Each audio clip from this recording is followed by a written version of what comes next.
খেয়াল করে শুনেন। সবাই তো অবাক, ইয়ামামা থেকে আসছে নবীকে হত্যা করতে, বিশ্ব নবী দেখে তারে জামাই আদর করে। সুমামা ইবনে উসাল সিরাত থেকে শুনে, মদিনাতে বিশ্ব নবীকে হত্যা করার নিয়তে এসেছিলেন, গোপনে গোপনে বিশ্ব নবীকে হত্যা করে আবার ইয়ামামাতে তিনি ফিরে যাবেন। কিন্তু কি অবাক করা কাণ্ড, হত্যা করতে পারে নাই, সাহাবাদের হাতে তিনি ধরা পড়ে গেলেন। বিষ্ণু ইসলাম সাহাবাদেরকে বললেন তার খোঁজ খবর নিও। সাহাবারা বলেন, ইয়া রাসূলুল্লাহ, আপনাকে হত্যা করতে এসেছে, তার তো কঠিন ক্যাপিটাল পানিশমেন্ট হওয়া দরকার, কঠিন শাস্তি হওয়া দরকার। বিষ্ণু বললেন, না, আমি যেটা জানি তোমরা সেটা জানো না। তোমরা যে রুটি বানাও এর মধ্যে সবচেয়ে ভালো আটার রুটিটা তারে দিও, সবচেয়ে রিফাইন্ড খেজুর যেটা পিওর খেজুর এটা তারে দিও।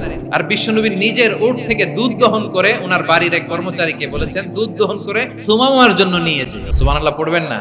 টানা 3 দিন যখন ইসলামের দ্য বিউটিজ অফ ইসলাম, ইসলামের সুমহান বাণী সৌন্দর্য তার কাছে উপস্থাপন শেষ, বিশ্বনবী বললেন সাহাবাদেরকে, যাও এবার সুমামার হাতের পায়ের রশি দুটো খুলে দাও। সাহাবারা বিশ্বনবীর কথা মতো তার হাতে পায়ের রশিগুলো খুলে দিল। সুমামা মুহূর্তের মধ্যে মসজিদে নববী থেকে বের হয়, ইয়ামামায় ফিরে না যে মসজিদে নববীর পাশে একটা খেজুর বাগান ছিল সেখানে চলে গেলেন। সেখানে একটা ছোট্ট কুয়া ছিল, কুয়ার পানি দিয়ে তিনি গোসল করলেন। সুবহানাল্লাহ পড়েন। কুয়ার পানি দিয়ে গোসল করে মসজিদে নববীর সামনে এসে বিশ্বনবী এবং সাহাবাদের সামনে দাঁড়িয়ে সাব্বাবা উঁচু করে বললেন, আশহাদু আল্লা ইলাহা ইল্লাল্লাহ ওয়া আশহাদু আন্না মুহাম্মাদান আবদুহু ওয়া রাসূলুহু।